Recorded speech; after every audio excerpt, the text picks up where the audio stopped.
I'm away at a boys' trip starting Friday night. Okay. I'll be back Sunday. All right. No worries at all. Going to Berry. Nice. Man, last time I was around Berry, it was when I went down to see...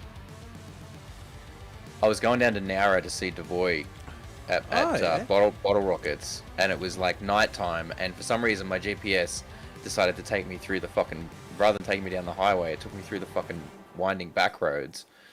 So I ended up going on all these fucking really narrow lane, like roads between all these different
It is. It's podcast day. We're excited. We're digging out there. What have we got? Ooh, yeah. Dude, it's fucking podcast day. Takes you back to that time of when you remember what you were doing when you first listened to that album, or What is going on, you champions? That's right. Yes. What up?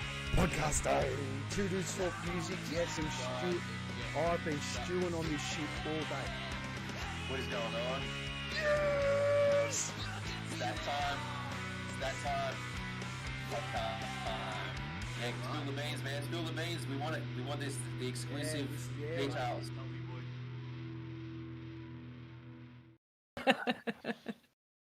You're watching a YouTube channel. Suddenly, two weird dudes appear. It's time for Two Dudes Talk Music. It's podcast day, bro. Fucking Friday, Junior. It's Friday, Junior. We're ready for the fucking podcast. Jeez. It's that time of the week. Everyone's favorite time of the week. Our favorite time of the week, anyway. It's podcast day. My man, how you doing? Much better after the beginning of the week. I was calling God. Yeah, you were a bit. Calling God through the porcelain payphone Monday, Tuesday, Wednesday. Feel amazing. Thursday. Oh, mate, I was been itching for a beer and itching for a chat. Nice. Well, that's awesome, man. I'm glad you're feeling a lot better because And- it's been. Don't know about me. What about you? Because you Man, got some I've shit. been You got alright. shit coming up. I'm Yeah, just, man. I'm No, just it's sitting good. here waiting for these things to come up. Good. We're doing all right, man. We got we're working on starting to pull the sets together for the New Metal Mayhem shows, so that's pretty good. I'm putting the click tracks together, putting the samples lined up on everything. So it's starting to be there. We're jamming some new material, so it's sounding pretty good, man. I'm pretty fucking pumped for that. Yeah, man. We're just we're getting there, and I mean it's coming up towards the end of the year. I Things are winding know. down. I'm not so keen about this fucking heat. I am. I know I you love it. I know you love the heat, I've man, thrived but in I'm it. not. I'm Yeah. not. Yeah, I'm not on that. I'm not on that. But look, let's quickly go through some gigs, man, because there's a gig that we kind of been slacking on the gig guide part. Oh yeah, we have. But if you're in and around Brisbane, I got a few gigs that you can hit up this weekend if you're not doing nothing, or even if you are doing something, try and make a point of going to some of these shows if you've got the time. So tomorrow night, it's Friday night at Vinny's Dive Bar, 7 p.m. You got the Resurrection Alternative Metal Show, which does Korn, Slipknot, and Linkin Park covers, and they are being supported by The Worm Turns, which is a Faith No More tribute band, and No Association, which is a Silverchair tribute band. Oh, So if you like your new metal, your grunge, your rock from that fucking 90s, 2000s era, to be fair, it's like get the out best to this era. fucking show. That sounds rad as fuck. That really, really does. That sounds great if you're down around Vinny's Dive area. And getting on to Saturday, Yep. there's a couple of shows on Saturday. So there's, if you're up around the north side of things, if you head up to Redcliffe, go down to Tribe Clubhouse. We love Tribe Clubhouse over here at Two Dudes Talk Music. If you get down to Tribe Clubhouse, you got Regular Gonzalez, Trinitide, I think is how that's said. Ooh. Depuration and Chemical Prisoner are going to be tearing that place up. Tribe's a fairly intimate venue, so you can get up close and personal with these guys, which is awesome. And I think they have free entry. I don't know if that's free entry or not, but it doesn't say. But get down there if you're going to be around that. If you're on the north side, and are they playing two fucking shows? That Trinitide sounds very familiar. I think they've been going for a while. Oh, it's the same gig. Okay, sorry, two event pages for the same gig. I'm so confused. Right, so I'm like, why is there two different? Anyway, and look, I'm getting a little bit ahead here, but Thursday next week. Now, look, I'm not going to be one to tell you to go to a gig instead of watching the podcast. But we support live music here, so if you're going to do anything rather than watching the podcast, going to a live gig, we'll let you off the hook for that one. Well, actually, I won't. Put it on your phone, and then put the phone in your pocket. For the fact, yeah. Let Give us us go some in your views. pocket so we get the views still. Yeah. But where the fuck is that? I don't even Well, I got a little one. know where the I got fuck a that one little- is. I got one for after you because it's a first out in Western Sydney. Okay, hang on. Oh shit. Okay, it's an event invite for a gig in New Zealand, right? Well, if you're in New Zealand and you want to go to this fucking gig Thursday next week, it's at a venue called Valhalla. You got Underwire and Electric Tapestry playing at Valhalla. So there you go. If you're around that way, around the Te Aro area, Arto Valley, Mount Cook, Mount Victoria kind of region in New Zealand or Aotearoa, then get yourself out to that one. There you go. I did not even know that one was in there. I've got an invite to it, and somehow alright, that one's there. So, and you've got one. You said you got one in Sydney. Yeah, well, it's going to be a very first. It's a brand new, I guess, festival kind of thing that's being put on now. I think it's a once a month thing. So on the 29th of the 9th, out at 22 Carwador Road in Camden, New South Wales, which I'm pretty sure is the Camden Sports Club. They have the new Ram It Down Metal Fest. Nice. Yes, and it's their debut. It's their first one, and mate, I can't wait. I've been invited. Yeah. I'm going. Awesome. Yeah, head out there, man. I'm going. And if It's you're gonna be watching, good. and you're in Sydney, go down there too. Yeah, head Give down. Kyle a high five. Tickle his balls a little bit. And Might even take a photo with you. I will 100%. And it's an all ages event. Kids under 12 getting free. Bro, win-win. There you go. Maybe if it's all ages, don't do the ball tickle. That might be a bit much. Yeah. Might get you kicked out. Yeah. But and on a fucking list somewhere, which we don't want.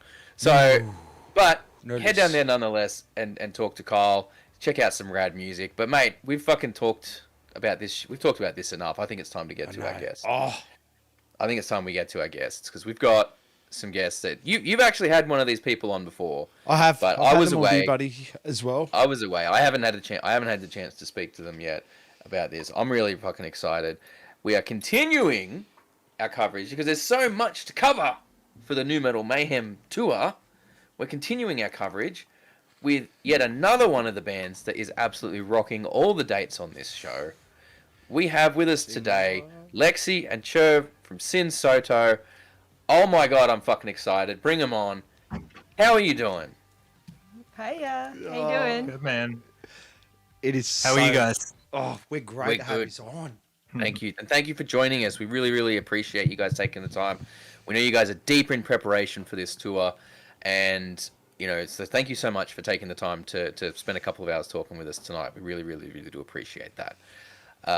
So, speaking about this tour, how are you guys feeling about it all? How does it feel to be doing 12 dates across 13 days with two absolute legends of heavy metal like Waylon and Anders? Yeah, it's in equal parts super exciting and then fucking terrifying. So I'm this weird cocktail of emotions at the moment. But it'll just be the intensity of it. We'll just harness it and hopefully we fall into a rhythm with all the dates, doing it 12 and 13. So yeah, I mean, Cardio. the travel. Yeah, the cardio getting up there. The travel is going to be... I'm starting the day with a cup of cement, harden the it. fuck up a bit. Get ready. Yeah, Okay. it's gonna be a test for sure. It really is. I think it's a situation like that. I mean, and especially I know some of the people on the tour are playing in 2 or 3 sets each night, and having to do that 2 or 3 sets each night for 12 shows in 13 days plus all of the travel is people are going to be losing their minds by the end of that, I think.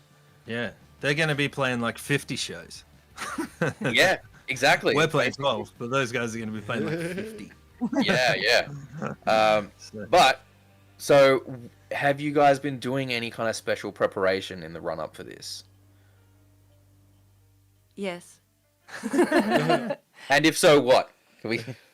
I'll ask a Um, more open-ended question then. Cardio. You're doing a bit of fitness. Yeah.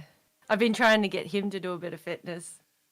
I'm Unsuccessful. working on it. You know, I'm fit in other departments. That's it. Only fitness I care about is fitness pizza into my mouth. That's my thing I worry about. I hope it's a pizza ass. If I'm lucky. So Yeah. okay. Just- So is there? Sorry. Yeah, go on.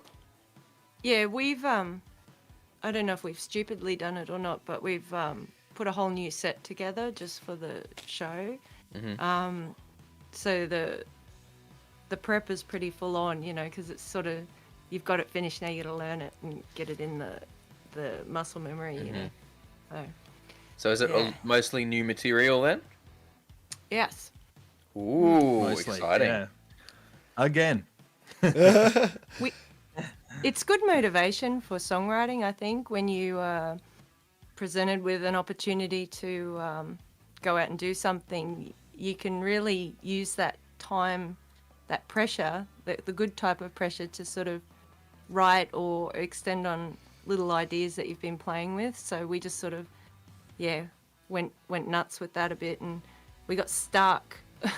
We had really good flow. We got about 4 in a row, and then we got stuck on the first track, and we must have done 4 or 5 inceptions of this fucking thing.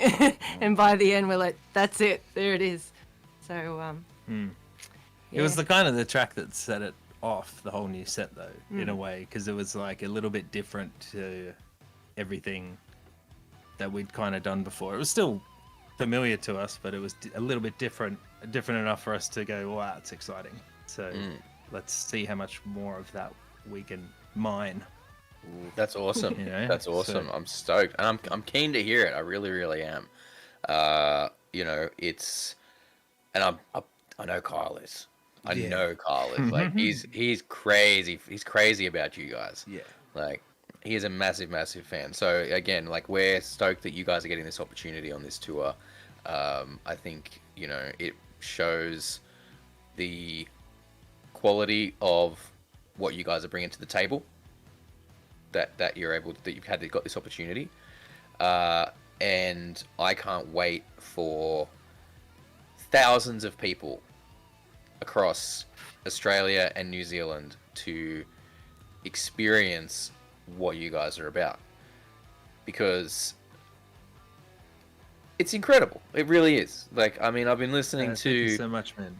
I've been going back and listening to Martyr. the Martyr album, like, you know, all week. I've been going back and listening through that, and the more I listen to it, Big listen. I love every second. the of more it. I listen to it, the more I'm struck by, like, and I keep noticing like all these extra little things each time I listen to it, and it goes through, and every time I notice a little bit more and something different, and there's so much in there.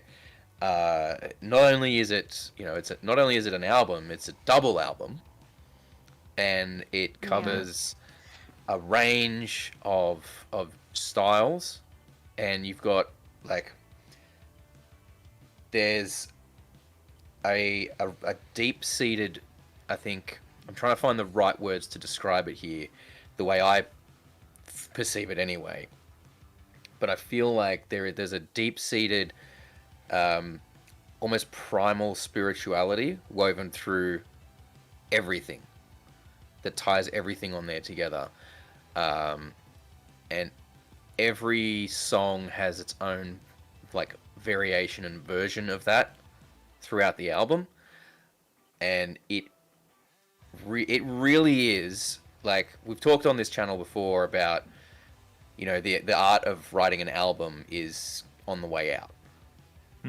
right? And I mean, this is the perfect example. That is the perfect example of not just an album, but a double album that is a piece of art, start to finish.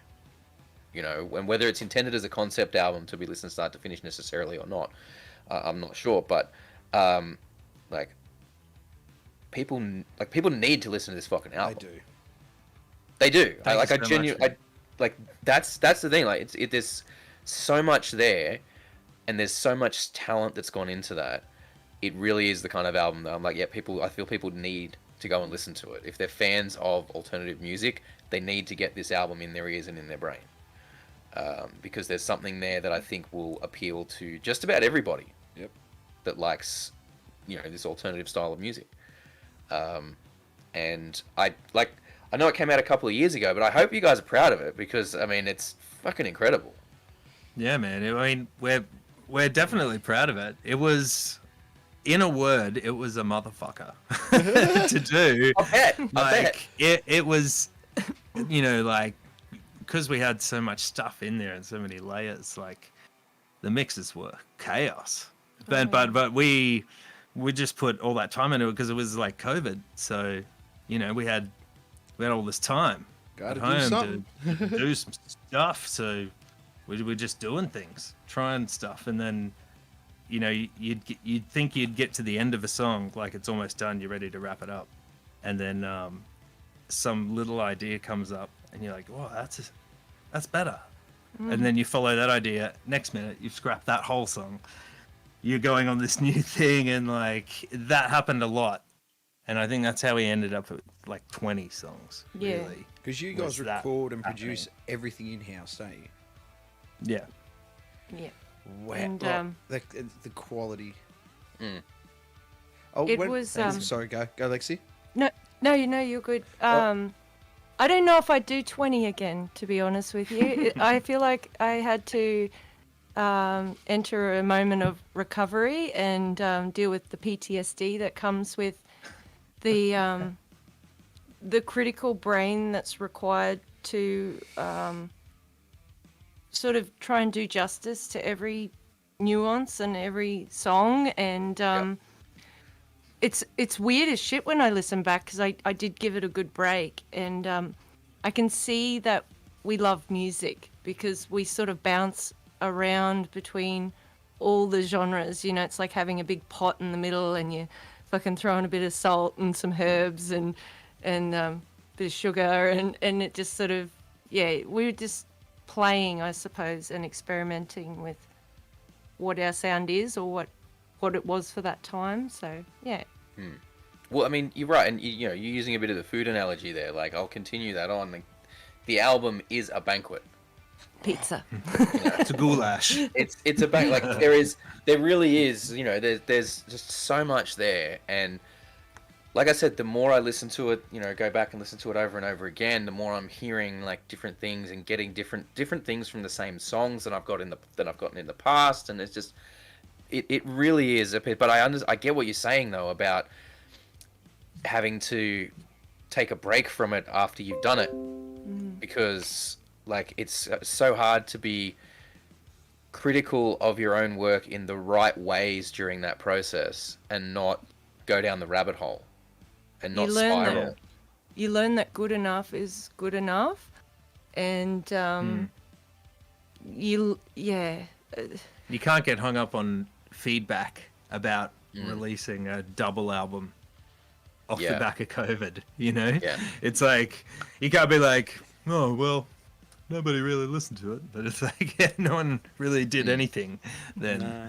But but we did an album and we're proud of it. We worked hard on it. We actually didn't. We really did. We didn't formally release it. We were at a friend's barbecue and they were having a single release. They just released their song, and we're like, oh, by the way, we've released a double album today. And they're like, what the fuck, because we were just done. We just wanted to honor the work and sort of move on. And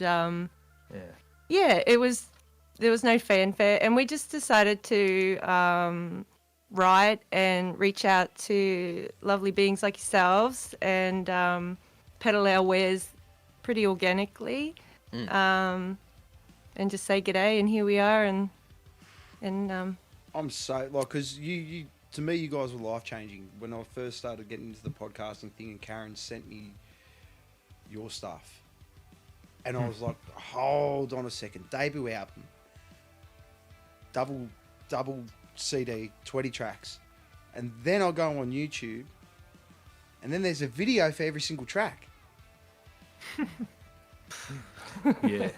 Yeah. We just What got heaped that on top. why not the fanfare? I mean, after all that effort, and if there's one thing I can say, probably now, listening to it again, the relevance of that album still holds so strong. If anything, it's actually more relevant now, with people's minds changing about a lot of things. Yeah. Has there ever been the thought of sort of maybe going back and sort of giving it the fanfare now? We've never written it off. We don't. It's not like we don't like the album, but I guess we didn't just do the traditional like media rollout as media rollout as you would like with PR people and pay this and that because venues were closed. You know, it was just there wasn't much really we could do with it other than just put it out with all these videos and everything. It was just supposed to be this mass dump out of nowhere, which I think it kind of was, and it stands alone as that. And we still like it, but but with the journey of music and making music, you sort of evolve and move on, and it's nice to build upon that. So if someone were to discover you next year, there's a lovely catalogue of work that you can go and visit from before, and I like that idea that it's a discovery there when you're ready, if you so desire. Such a good marketing idea. Sin Soto, haven't heard of these lot before. Let's go check them out. 20 tracks. Yeah. discography. But I mean, the point that you make there about, you know, the music being the journey and moving forward is something that I think is, it's easy for a lot of bands to get caught up in this, like, okay, we have to play XYZ song. No matter how far along they get, you know, it's like we always have to play XYZ songs, you know? And it's difficult because I feel like it's always a balance between, as a performer, what you want to perform and giving the fans what the fans want in terms of everyone's going to have their favorite songs and the songs that they've loved for years, and they're going to want to hear those songs, right? And I mean, I know that, you know, some bigger, I know that, for example, I think it was Red Hot Chili Peppers tour recently, there was a lot of people not very happy because they played a lot more new stuff than they wanted, rather than they're playing all the old stuff. And if I'll use even an example of at a more local level, a band in Sydney called Red Bee has they have an incredible back catalogue, but they barely ever touch it because they're focused a lot on, you know, well, this is our newer stuff, we want to play the newer stuff. Like, we don't, you know, we already spent years playing those songs. We don't want to continue to play them. And I think that's where it gets into an interesting conversation around the balance between what the artist wants to perform and what the fans want to hear. And everyone's going to have their own stance on that, I think. But it's been explained to me from a mate overseas that there is a point in the evolution of your career when you are dependent upon that as your primary source of income.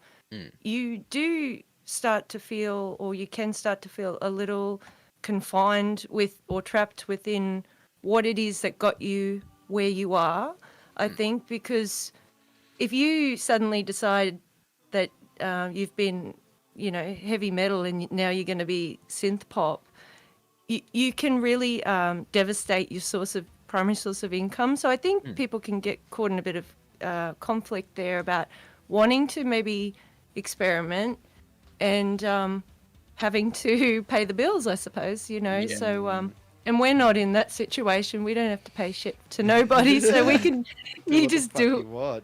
Exactly. Yeah.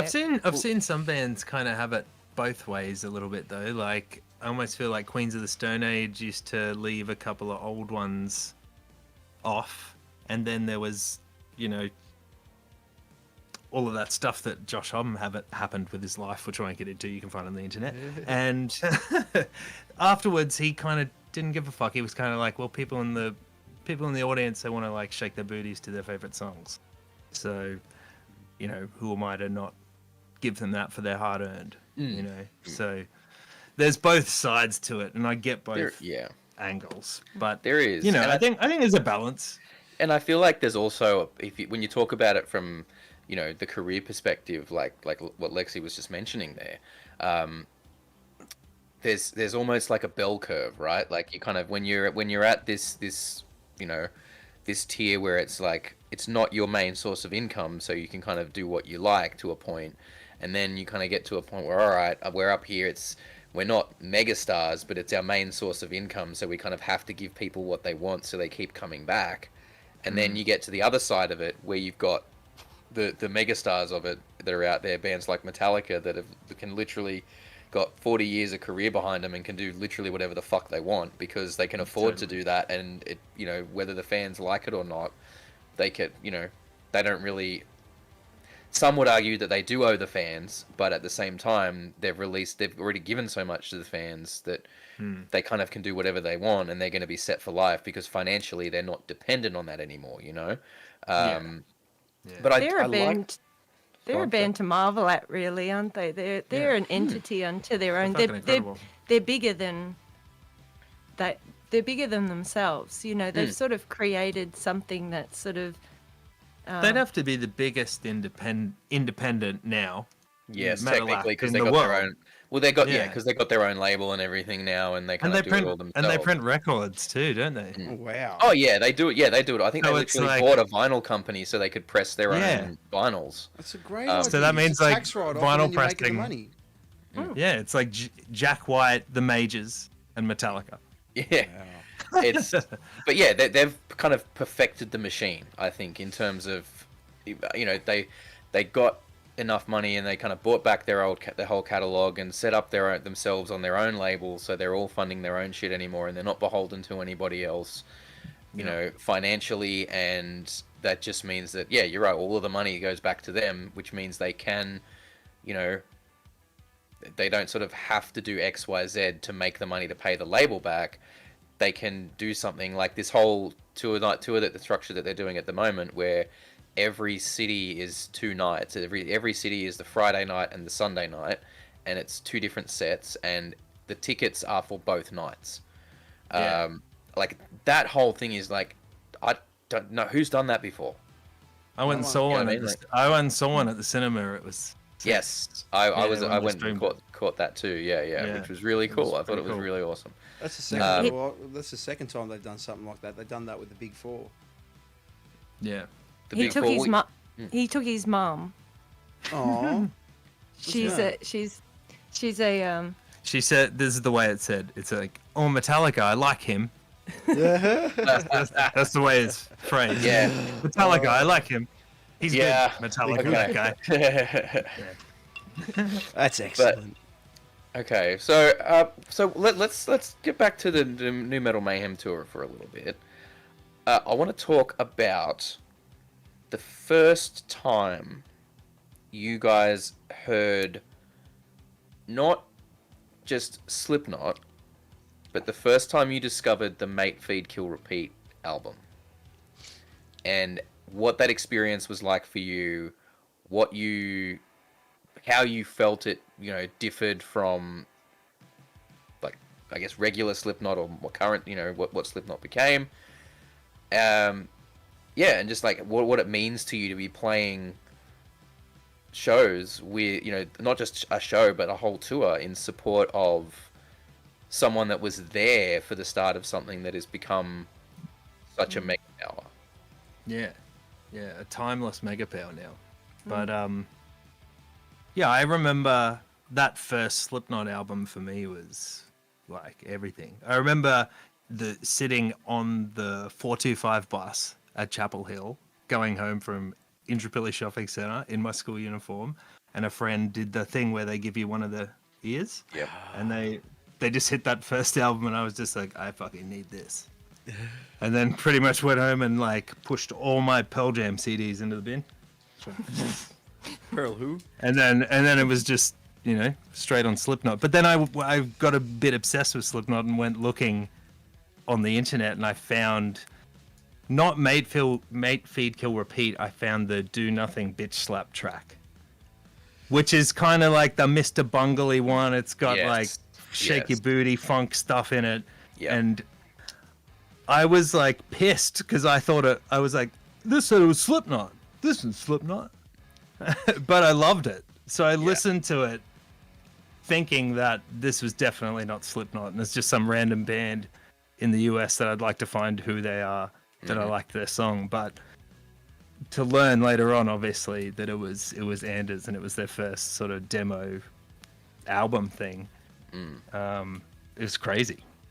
It's wild and serendipitous. Like it's wild, but I feel like it's almost a normal thing to happen because it's been a thing in my life for a long time. If that makes sense. Yep. Yeah, no, You know, definitely. makes Have you heard the Basement Sessions? No. You're gonna have to So- send that to him. I'll have to find and Yeah. send you the link for that because Link it. the Basement Sessions is basically the Mate Feed Kill Repeat to Mate Feed Kill Repeat. It's like the pre-Mate Feed Kill Repeat. Yeah, right. I It's need like to- the dirty demo. It is. Yeah, It came out like it's where Anders' other band name Painface came from. Right. Okay. So It sounds like an authentic black metal recording. it's from like It's it's from like 1993, and it's basically like you can find it on YouTube. It's got the whole thing, and I think it's called the Basement Sessions, and it's just even rougher, like versions and weird takes on some of these songs. That is, you listen to that if you listen to that, then Mate Feed Kill Repeat, and then those first two Slipknot albums, you can really hear the journey that all those guys went on over the years. Totally. It's very, very impressive. And actually, what I might do if I find the thing where I put it, if I can link it in the chat on Facebook, on YouTube, sorry. If I can put that in there, I don't know if it'll let me. I think the most interesting thing about it, like, we get to see it, you guys get to play it. Like, that's something very cool to have on your resume. Oh, played with Anders doing the Mate Feed Kill Repeat. You did what?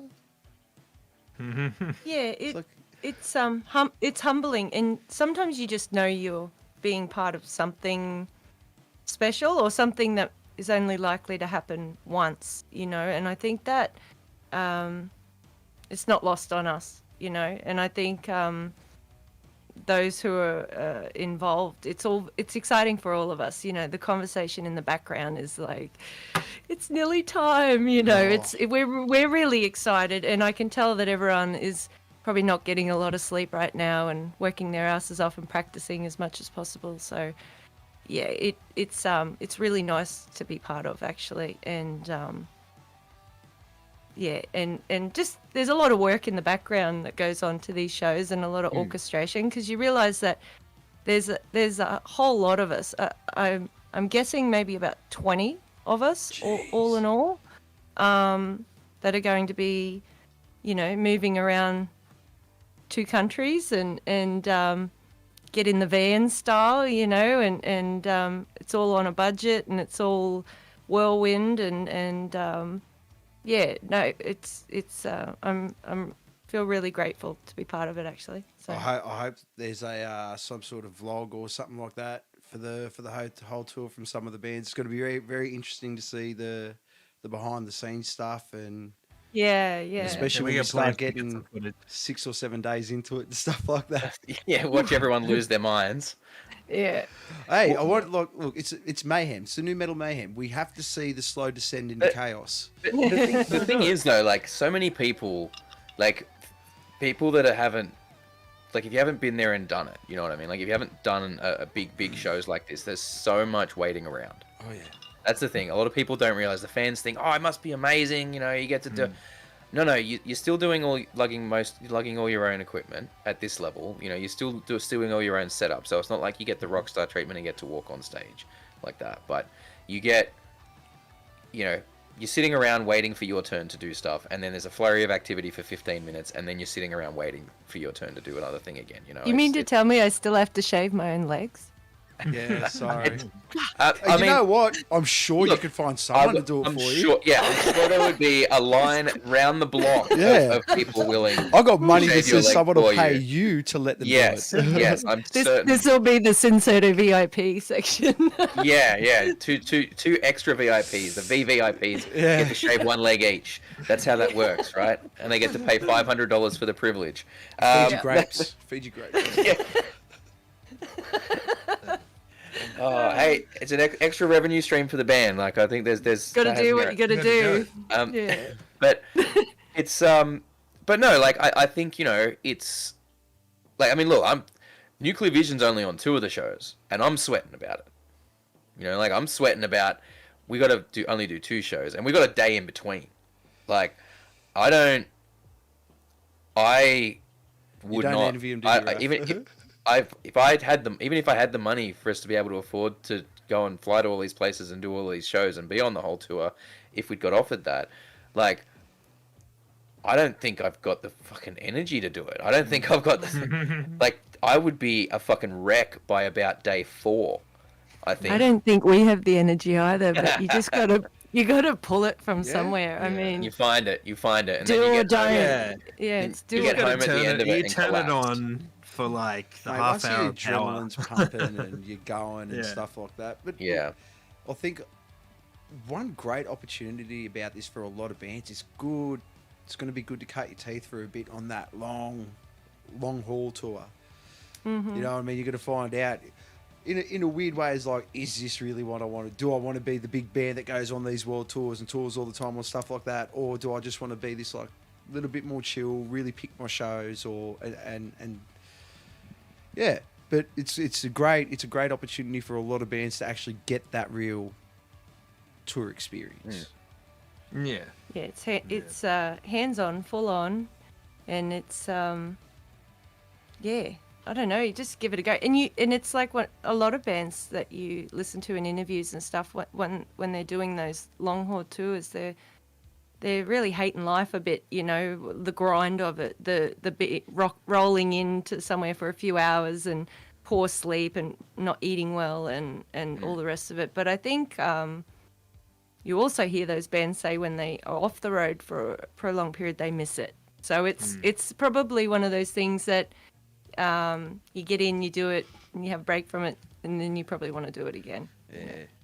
Yeah. The whole thing when you get the crowd going and that adrenaline that you feel. It's you want addictive. more of it. It is 100%. 100%. It's addictive. And I think, like I said, I mean, I think the amazing thing about this tour is it's the opportunity for so many bands. Like, obviously, Chaosis has been out there doing the touring thing for a little while. And I know Piston Fist has done some bigger shows as well. Like, they got the Smashing Pumpkins thing, and they've done some kind of bigger ones there. I'm not sure. Forgive me, I'm not sure if you guys have had some bigger shows under your belt before or not, like this one, but Not at this magnitude, no. and even even the bands that are just doing 1 or 2 shows on the tour, like, this is going to be putting these bands in front of so many more people, and it's going to be getting their faces and their names and their music out there to so many more people. And the really exciting thing for me about this, like, yes, this tour is like a once in a lifetime thing, right? Like, and look, Waylon hasn't played this Mushroom Head stuff since he left the band.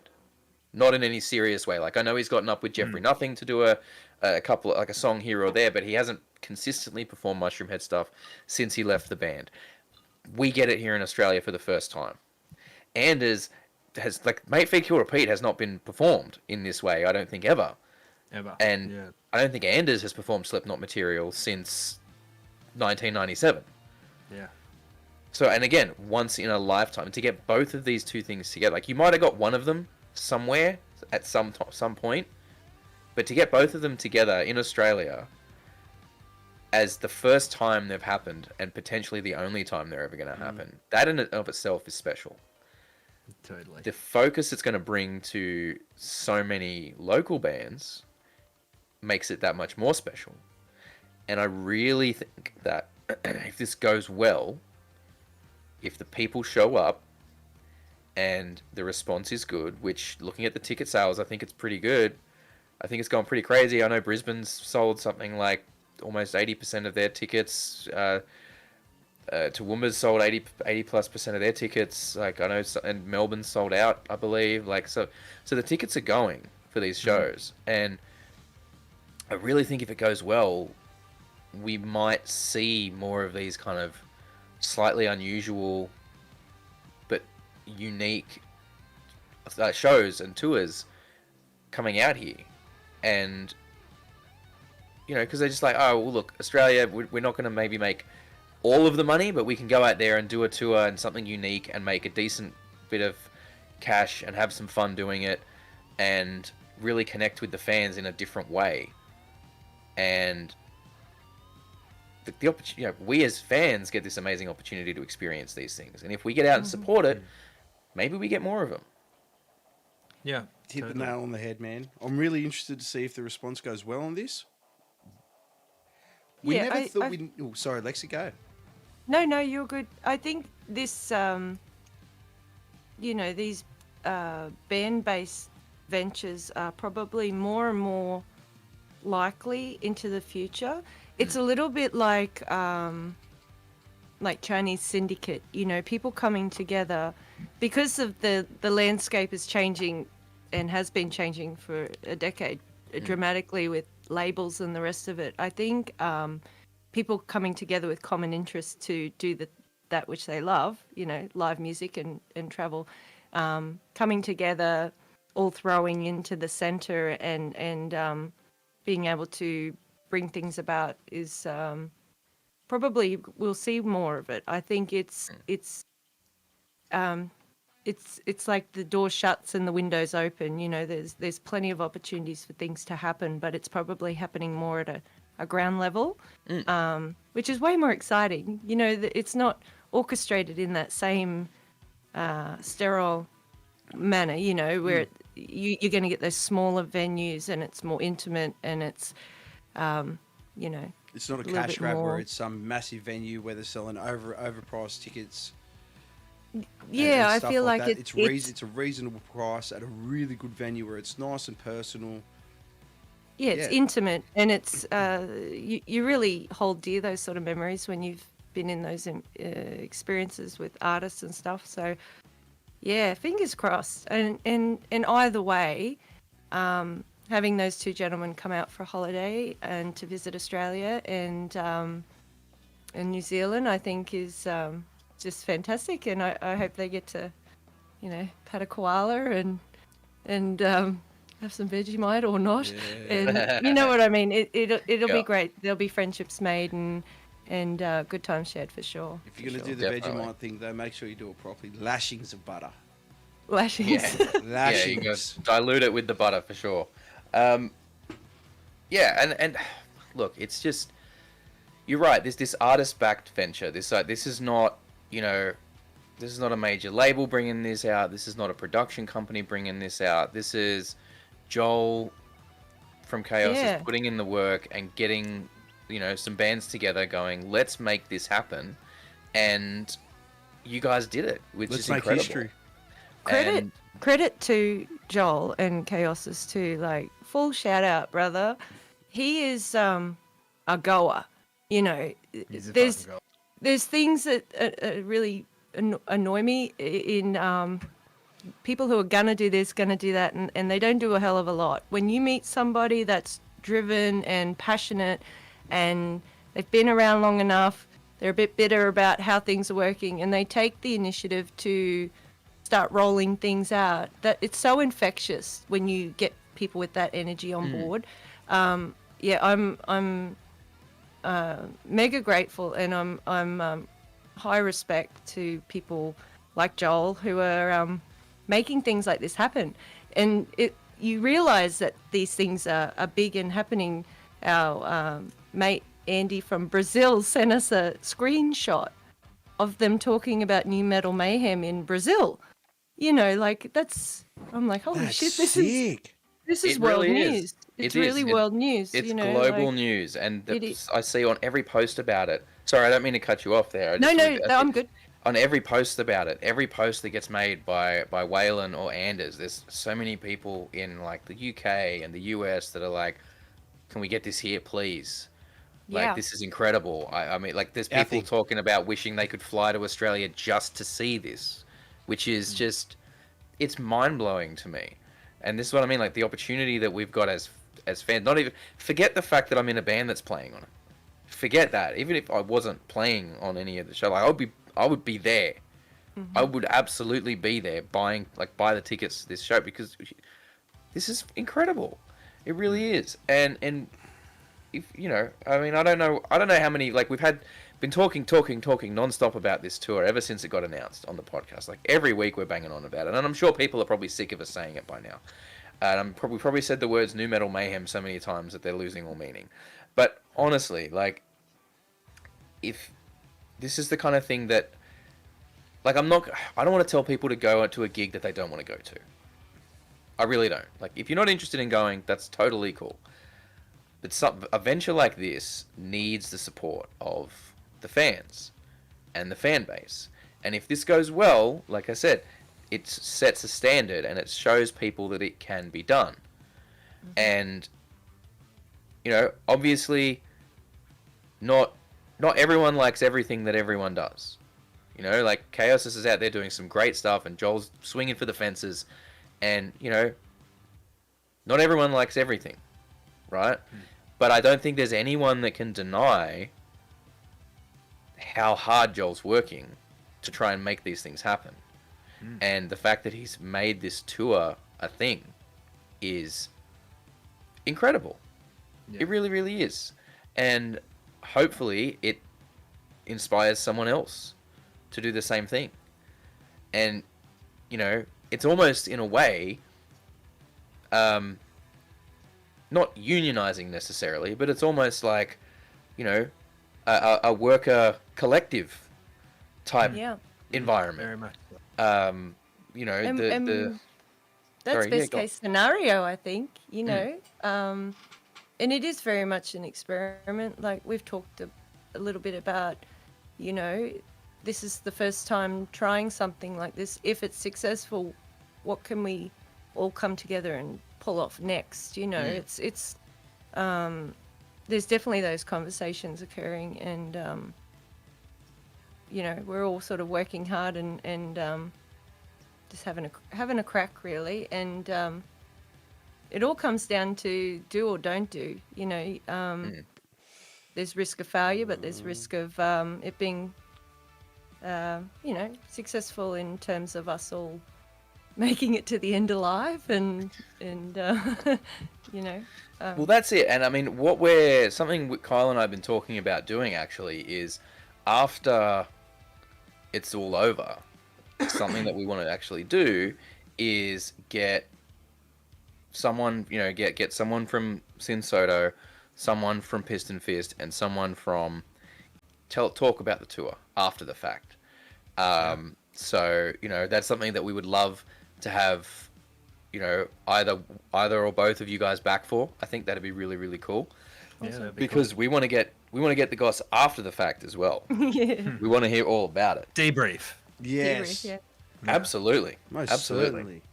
And it goes without saying that the lineup, when you actually have a little bit of a, you know, a dabble or a listen, it's really eclectic. Like, there will be something for all types of listeners. If you like music, you will enjoy.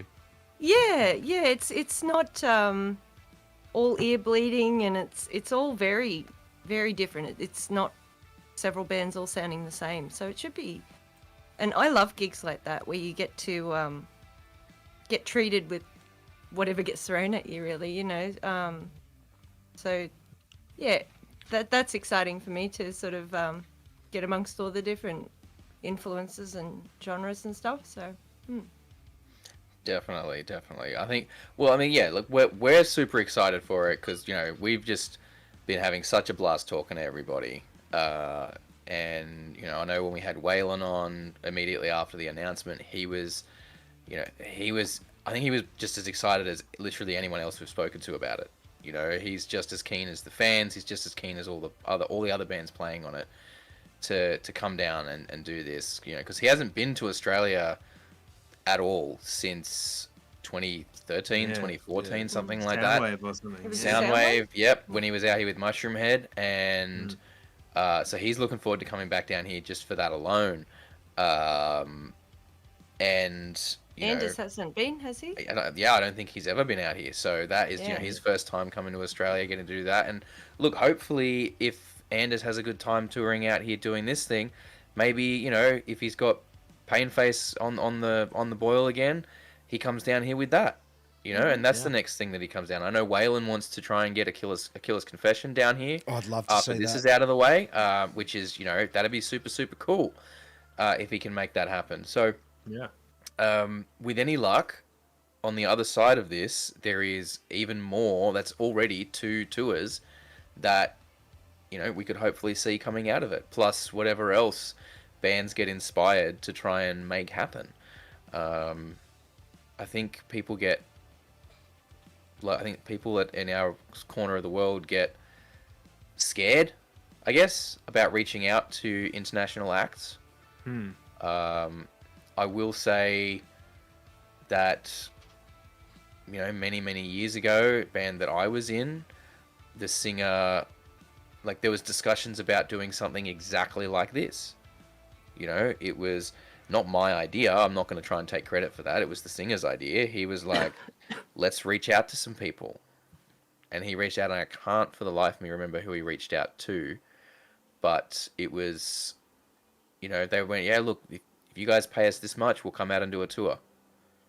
Yeah. And it was like, all right, cool. So if the bands can chip in and make that, if all the, you know, if we get a few bands together, we could potentially chip in and make it happen. But it's, so the opportunities are there. We just need, people down here just need to reach out and try and make them happen, I think. Well, the big thing about it is they're just going to say no. They say no, they say no. Like, that's all it is. Rejection sucks, you know. Nobody likes getting a no, but you tried. If you don't ask, it's definitely no. Yeah. It might be a yes and you don't know. And if you're a band doing originals and trying to do anything anywhere, you're pretty used to the no, you know? Yeah. We're getting Like, paid no. Yeah, you just like, give me those no's, you know, like you just kind of think sooner or later, you know, something has to. Someone's going to say yes. Yeah, and then you get the opportunity to say no, you know, like that's what it's all about. That's you when get you're to a like, point oh, I where you didn't can think you'd say yes. No. Yeah, no. Yeah. So, all right. Well, let's get along to the quick question quarter. I think. Let's do it. Let's do that, Kyle. Let's if you just get this music pause. hit the button, if you've got a second, my dude. I do. That you Quick question quarter. You could do so All right. So, welcome to the quick question quarter, spelt with Q's, not K's, because we don't roll like that.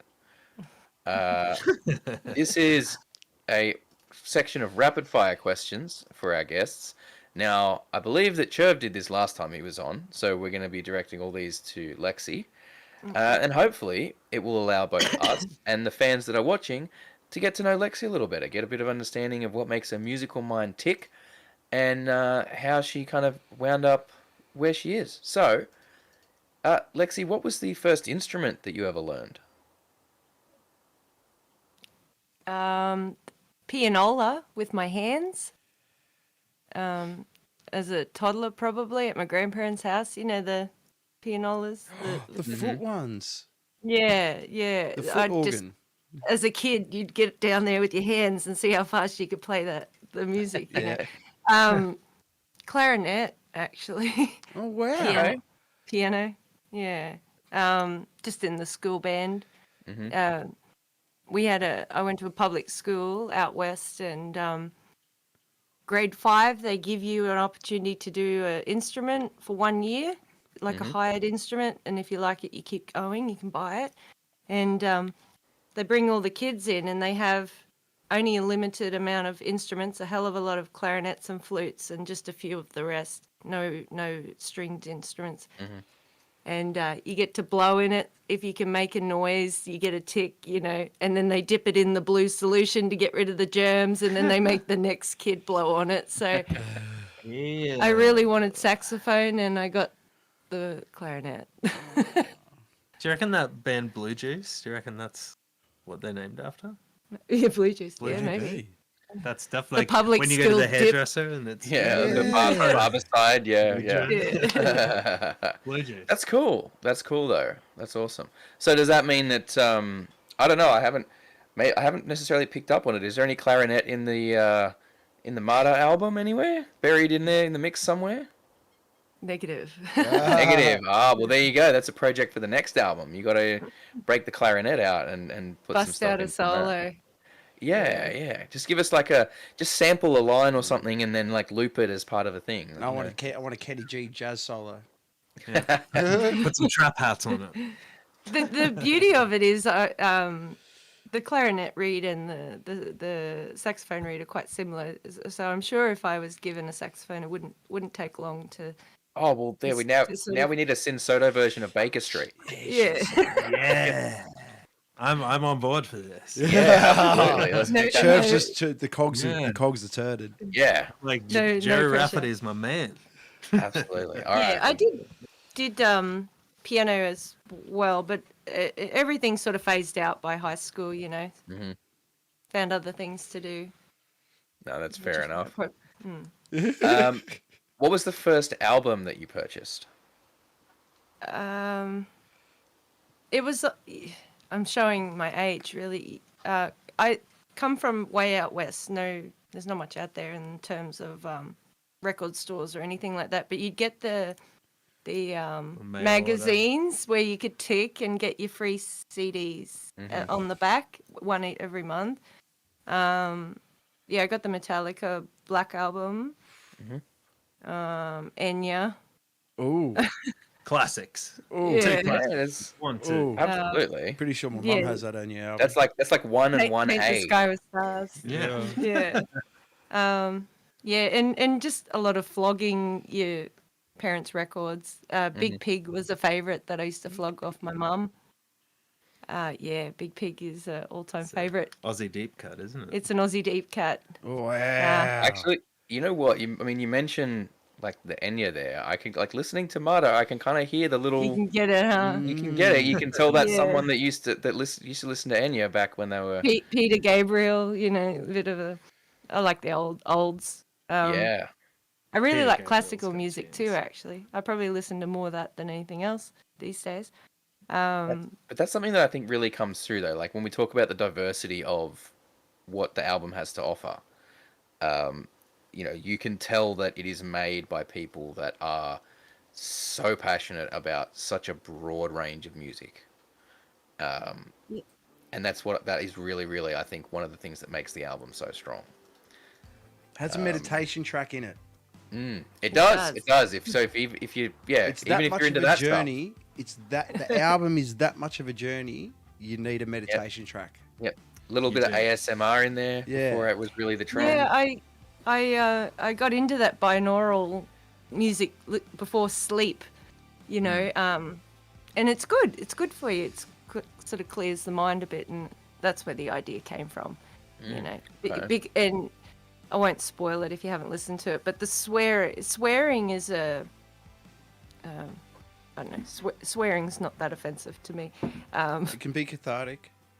Yeah, but it's something that calls attention. When you do hear a swear word, it sort of piques something where you do sort of listen. And I think that was the idea behind the throwing it in there, because it just makes you absorb what is said after the swear word a little bit more. So, What was the first concert that you attended? I flew down to Adelaide. It was my first flight as well, for The Offspring. Good. That was my first one too. Was it? Yeah, I loved The Offspring. I was given a burnt cassette of a couple of bands that I got from my friends. I won't mention the other one that I got. Why not? it's a bit cringe, isn't it? Oh, don't worry, we got a question about. Yeah, we got a cringe. question for that. Oh, I'll We leave got a that question there. about cringe coming up. Yeah, I'll leave cringe there. Yeah, it was really great. They Body Jar opened for them. I got a guitar pick, and I didn't have this hair. I had just normal hair that I braided in all the little tiny braids because of the the Offspring self-esteem error and yeah, no, it was great. And not long after I saw the Tea Party, I think was the other one in Tea Brisbane. Party. This is solid. Fuck That yes. was good. Yeah, just friends, I got to see Jeff Martin not too long ago at a fairly intimate show. That was He's pretty a crazy. creative dude, isn't he? He's sort of Oh, he's out comes there. with all the He's a wild one, hey. He's Jack out there, Sparrow. all right. He's a live Yeah. wire. Yeah, he's about as close as I think anyone will ever come to being Jack Sparrow in real Yeah. life. Yeah. He lives But- in Australia now, doesn't he? Yes, Byron Bay, I believe. Hmm. Never heard of it. But yeah, no, like he's incredible, and the Tea Party's an amazing band as well. And going back to the Offspring as well, like that fucking Smash album. There's a lot of songs on there that don't get the credit they deserve. Like everyone loves the singles, but there's so many other tracks on there that are like people need to go back and listen to that whole album because literally everything on there is just peak grunge. Like I'm doing obviously- that tomorrow on the way to work. I'm chucking on some old Offspring. It's like, you know, it's not necessarily like the Seattle grunge that we got from a lot of those bands that were doing that. It's a different vibe. It's more of a punky grunge, Yeah. but it's it I never really is. pegged them. I only really never pegged them as grunge. I always just threw them in the punk basket. But it really is like an album that is the definitive of that era. See, of I music. was Yeah. introduced, just a friend. I went to a friend's house maybe at age 13, and her brother had it playing, and I was like, "What's this?" And she's like, "Oh, I flogged a copy, burnt the cassette, and it was Americana." So I got Americana and went back to the beginning Yeah. to self-titled Yes. Ignition Smash, and I was a mega fan for a long time. And that Yeah, first just album was 'cause done the it was- old school way, where they were just all standing in the one room and they just recorded that thing from front to back. Yeah, melodically they were really solid. They had some really great songs. I think as a teenage kid they had good messages. Yeah, it's nostalgia for me now, and he's a smart dude. Like I haven't listened to a lot of new Offspring in recent years, but I know that Dexter's like a pilot, and now he's got a He's PhD a in professor or something. molecular science or Well, there you something. go. Like there's all this stuff happening in the background. I'm like, so you front this major, world-known band, and then you go off and become a pilot and a scientist. I'm like, okay. Yeah, Why well, not? Kind of like what Blink 182 did. He just went and chased aliens. Everyone needs a Yeah. side hustle. Yeah. That's Everyone right. needs a side Yeah. hustle. Yeah. Yeah. Except now Um, aliens are real and Blink 182 are touring well, again. So Yeah. Do-do-do-do-do-do-do. So, what's an instrument that you've always wanted to learn but haven't yet? Ooh.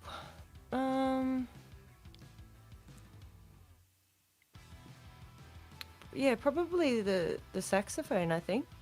That's I don't okay. know. Yeah, a bit dry.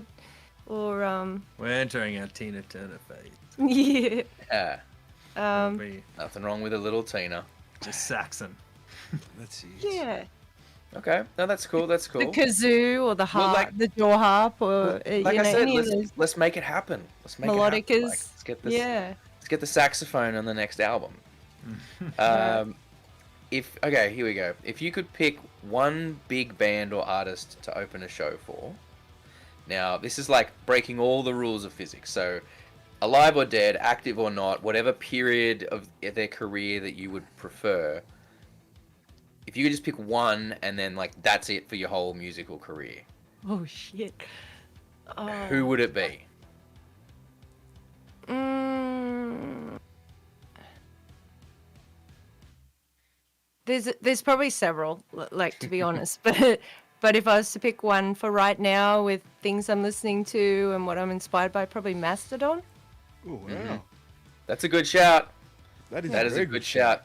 Those guys are out there making powerful, powerful music. I really, I really respect their stuff. They're like a band's band, if you get it. You know, like Yes. any band you meet, they're like, I've never met anyone that hates them. Like they're when you listen to it, it's just so there's so much talent and honesty there. I just yeah, unreal. That's awesome. That's awesome. That's it. That's a good shout, though. Have we had anyone say Mastodon before? No, that is the first. That There is we a go. definite So that's the first one. Like that. Like as that. as the Two Dudes Talk music historian. All right. Now you might need to delve into your Spotify playlist. Yeah, for grab this your phone out. one. Who is a band or artist that you're listening to at the moment that you believe is seriously underrated and deserves more attention? I don't need that. Steak. Whoa. Is that as in like AKE or EAK? Yeah, STAKE. Belgian band, amazing, and Foxjaw. Well, that's two. Well, Doesn't matter. You can do two. Foxjaw with a PH. Man, I tell you what, that's two Yeah. weeks in a row, Rafe. We've had absolute, like, I don't even need to look at my phone. That's good. Yeah, That's no, good. I they're- like that. There's a real scene, sort of emerging. They're both on labels. They're both on a label called Hassel Records. It's got Brutus and there's some phenomenal bands. Like if you just That have a label is visit fire. to Hassel Records, that label, they're doing something very, very cool. You'll probably find 10 bands straight off the bat that are just killing it underground. You know, they're not not necessarily mainstream stuff, but really good stuff. Steak in particular, I just They're so good. they're so good. They're so good. All right. Yeah. So that's you said they had Brutus. song? Was that the run? Yep. Yeah, Brutus are amazing. Well, who else have they got on All there? right. Brutus, I'm going Foxjaw, to. Foxjaw are amazing. Yeah, I'm going Foxjaw. to save that from- playlist. Foxjaw are from Bristol. Maybe the St. Pierre Snake Invasion are on that. I love it label. when like people answer that question heaps quick. Mm. 9 times out of 10, it's grab my phone. Yeah, it's see like what got I've to been scroll listening through to. things, see what I've been listening to on This there. But week- when they're right on it, it's amazing. You know who? Okay, I don't know. You might know this band, you might not. But I think if you haven't heard of them, they might actually be right up your alley. A band called Stolen Babies. You familiar? Okay, put them on your list to check out. Put them on your list to check out. I think I think that's something that you guys will dig because the singer plays accordion as well, and she does like clean singing and screaming, and it's all on this like weird. It's like heavy, but it also has a nice groove and flow to it as well.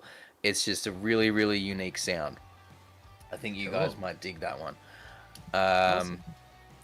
All right. Sorry. Yeah, it's all about looking for that little bit of danger and a little bit of excitement, no fucks given vibe, or just honesty, I think, the main thing. Something that's fresh and different, and that hasn't been. Yeah.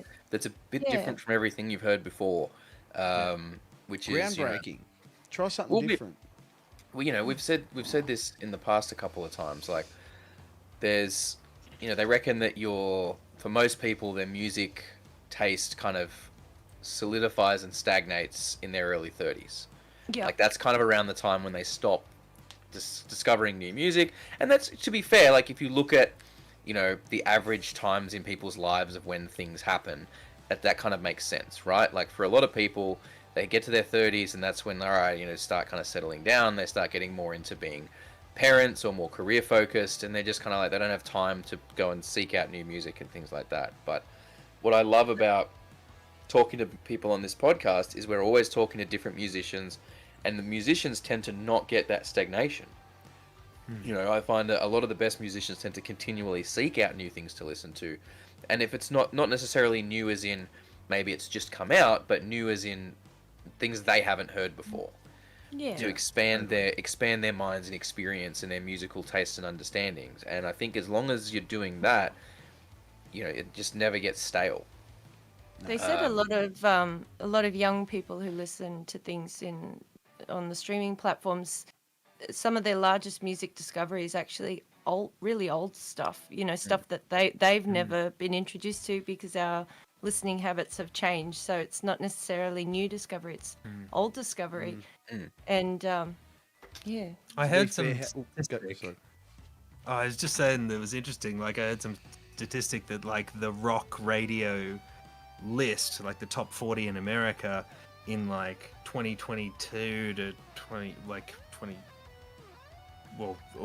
2006 onwards or something. But it was the same as all the big hits in the 90s. It was still all your Alice in Chains, Stone Temple Pilots, Pearl Jam, and it was no other bands. It was just it was the same top 40 from then, and someone hit pause, and that's how it kind of stayed. Because rappers became the new rock stars. Yep. Yeah. And general like cultural trends in terms of the very, very mainstream stuff. Culturally, that moved more towards pop music and hip hop and rap. And rock sort of took a bit of a step back to being a slightly more secondary concern. And that's not to say there's not popular rock songs. Of course there is. There's always popular rock songs. But in terms of being the megastars of the industry, that kind of shifted.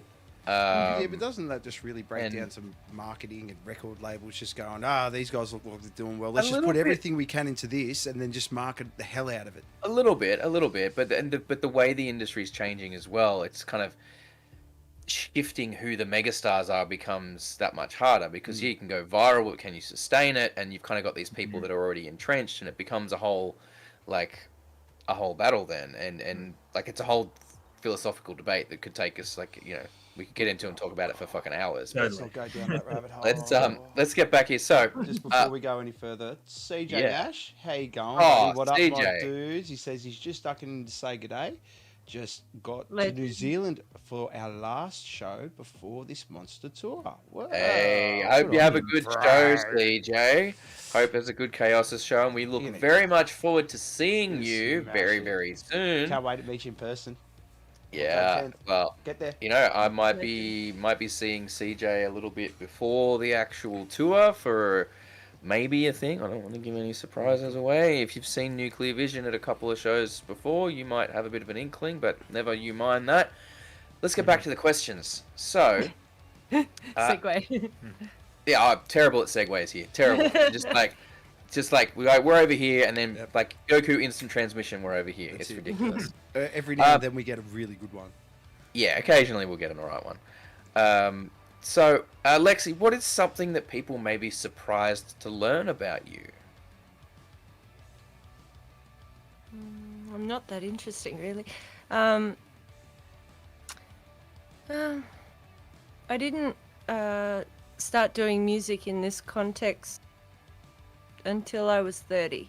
I'd never been on stage or anything like that, so I was I did the band stuff in primary school, and then music got left behind, and I traveled a lot in my 20s, and I did a long stint in America where I bought this old car, and I did about 50,000 miles just sort of following the music scene, watching bands and stuff like that. That's amazing.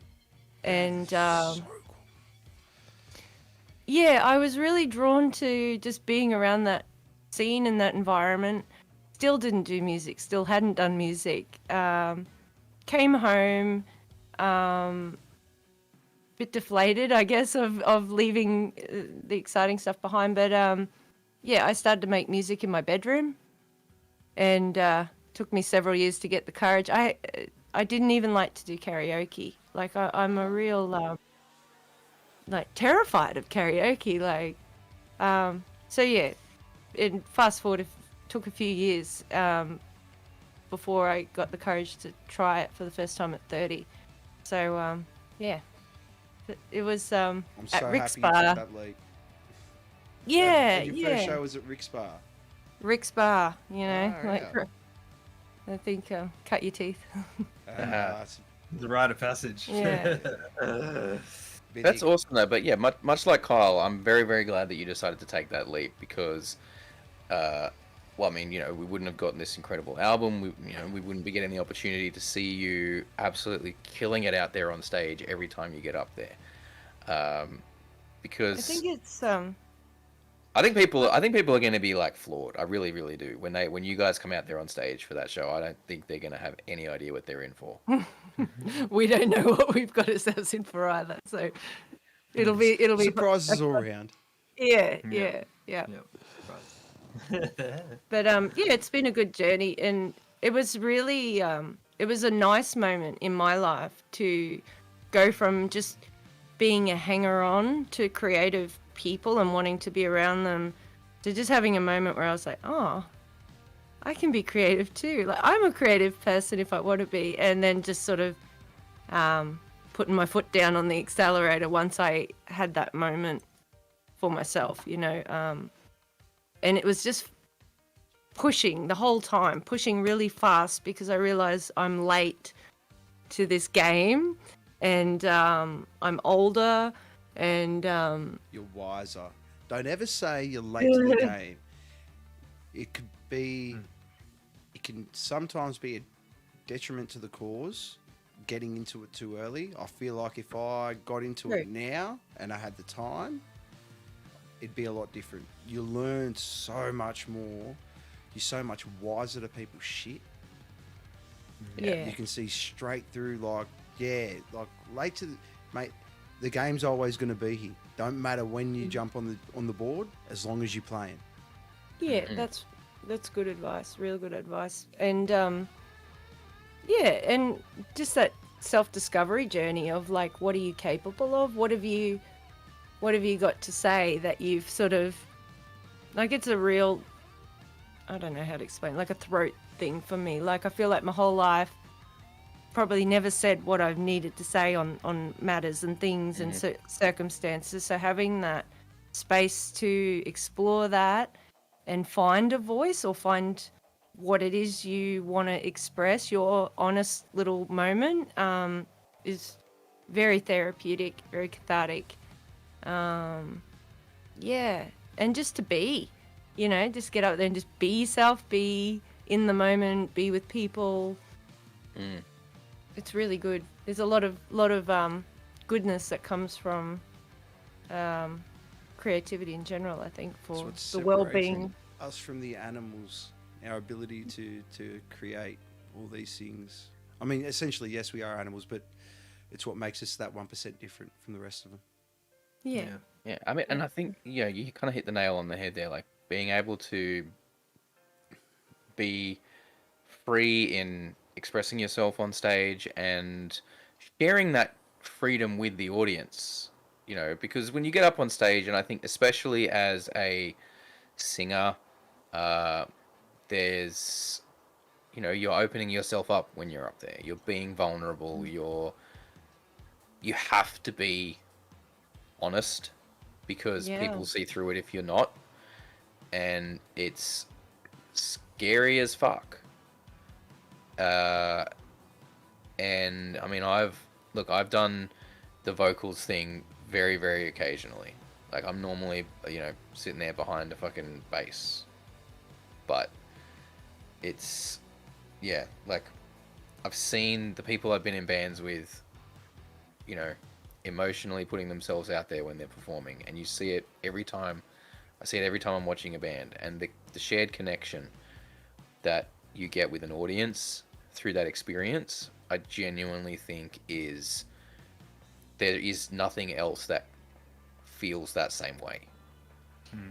Yeah, and it's sort of Well like, said. yeah, really well said. And it's sort of like, where do you fit in as somebody who's perhaps more on the introspective side of things, you know?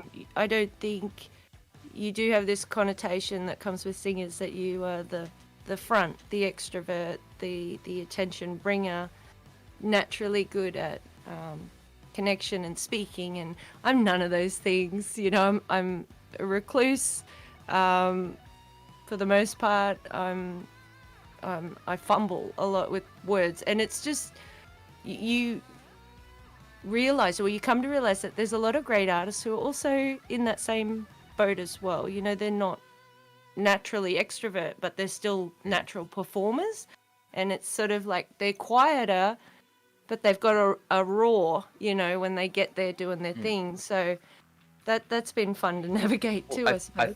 I think a lot of really great singers and performers in bands, that it's exactly that. It's exactly what you said. So many of them are not these massively extroverted people. They are very, you know, introverted and want to, you know, they're nervous about going and putting themselves out there in that way. Because realistically, if they were great speakers, if they were extroverts and great speakers, they'd go into politics or fucking something like that, right? Like, they're doing music because music is the way that they can be that other side of themselves. The way they can embrace that other side of themselves and be that extroverted person. And like, even though from my own experience, like, even though I'm not a singer, like, being up there and performing on stage, you get to, you know, get all that energy out and embrace that side of yourself for a brief time. And then when you're coming off stage, it's like, not only is it that you've got all this gear to pack up, but there's like a mental and emotional come down from that you like, it's so hard to be around people during that. And I just, yeah, it's a wild experience. And it's so hard to explain to people that haven't done it. Because a lot of people just get lost in the hype when they're watching you and stuff like that. Especially being a singer. And like Raph said, it is the purest form of vulnerability. Because it's not, oh, look how good he wrote that guitar solo, or look at this, or, you know, like, listen to the notes they're playing. It's listen to what they're saying, listen to what they're presenting, listen to them pour their heart out. And when, you know, the best way that can be received is, I guess, by people just appreciating it and coming up to you after the show and just saying thank you. It's quite overwhelming, isn't it, having that feedback? And like, live music is just, you know, there's so many different forms of art, you know, like literal art. Like, people can paint something and it's painted and it's done and it's there, and they can express vulnerability and emotion and all that stuff through that. But once it's there, it's fixed. People can write a book, same deal. They can express all sorts of emotion through the words in the book and the imagery that evokes and the emotions that conveys. But once it's written and published, it's there. Once a movie or a TV show is filmed, and it's out there, it's there. That's what it is. Live music, like live theater or live, you know, poetry readings, things like that. Like, live performance of any kind is a special type of art. Because each performance is, you know, no matter how similar they might be, each performance is going to have its own little idiosyncrasies and its own little unique moments that only the people in that room get to fully experience in the moment. Yeah, you can film it and put it out there, and okay, again, but then that's committed to what it is, and that's that version of that. But the little unique things that change from performance to performance, this is, I think, what separates live, you know, things like live music, live theater from so many other forms of art. Mate, it can depend on whether someone's having a good or a bad day, depending on the show you're going to get. There's so many but that's what you pay for. I love going to shows. I do not like things going 100. I don't know, like, I've said this many times. I've said it at fucking nauseum. I love seeing the mistakes. I love, in some little way, seeing, you know, those little things, one or two things go wrong. It humanises everyone, but it just shows that it can happen, and this is what you get. This is your day to day when you are a live performer. Yeah. And there's always mistakes. I think you just have to come to realise how it's all about how you're going to work with what is thrown at you on any given day. particularly our setup, because we got, lots of cables and equipment and weirdness. Things are always going awry, and you just sort of. I wasn't very good at the beginning of being able to be okay with last minute changes and things going wrong, and I don't know, you have it happen enough times, you're just like, oh fuck it, let's just work with what we got, and yeah. It's weird when it doesn't happen. That's the thing. Yeah, and then you're waiting for it because you're like, no, it hasn't happened yet, but it's Yeah. All right, so let's just go with one last question for you. I'm really looking for. I'm genuinely looking forward to hearing the answer to this question. So you said that you were kind of writing music in on your own in your bedroom for quite a while before you started to get out there and do stuff. What's the cringiest band name or song name or lyric that you ever came up with?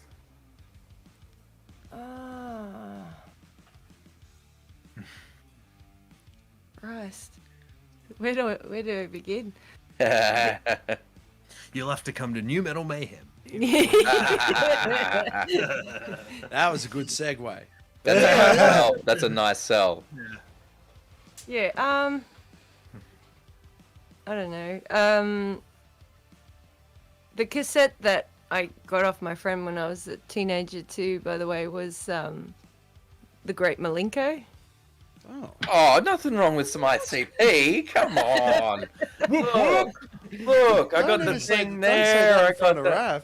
There's nothing wrong with The Great Malenko. The Great Malenko is a fucking masterpiece, thank you. Don't get me started, because I will go for another 2 fucking hours on why that is the best fucking horrorcore album. Literally speaking to a juggalo in his spare time. It very much captivated me as a kid who'd heard nothing like that ever, and the Three Little Pigs and all the bits. I was just like, what in God's name is this? I'd heard nothing that would even. So I don't think God approved of it. Yeah. I think he sort of let that one through to the keeper. Yeah. But anyway, I don't know. I've written some stupid things. Wrote a song about Campbell Newman. I was really annoyed at the movement that happened with Campbell Newman when he changed the prison attire to put all the the bike riders in pink. I was just like, what is this dickhead doing? And anyway, did a song on that. I don't know. There were some lyrics I wrote as a kid, pre-hearing The Offspring. It was probably one of the first little things I tinkered on the piano, and it said, life can get so hard when you're all alone. I've got no one to talk to or no one to phone. My girlfriend just broke up and my folks don't give a rat's. I'm just another misfit with way too many tats.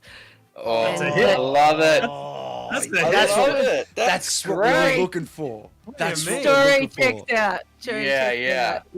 That's it. That's exactly what we're looking for. I love that. You got it. Perfect. That's why we asked the question. That's why we asked the question. No, that's great. Cringe. That's great. All right. Let's take it to my favorite segment of the podcast. Solid. That's the good. That's I think you could still do something with that. I do. I think, and it was actually the piano movement of, I probably flogged it off Green Day, like Hitching a Ride. You know how the dun dun dun dun dun. Yeah, that's what it was too. Like it was 4 notes on the piano. So you know what? I can actually hear that line as a pause right before a breakdown. Yeah. Like, just a pause, and Lexi just spits out that line, and then the breakdown kicks in. Just a chick way too much. Like nobody gives a rat's. Bang! Yeah, do that. Do that. Double kicks. All right, that's great. All right, Kyle, if you would be so kind as to hit the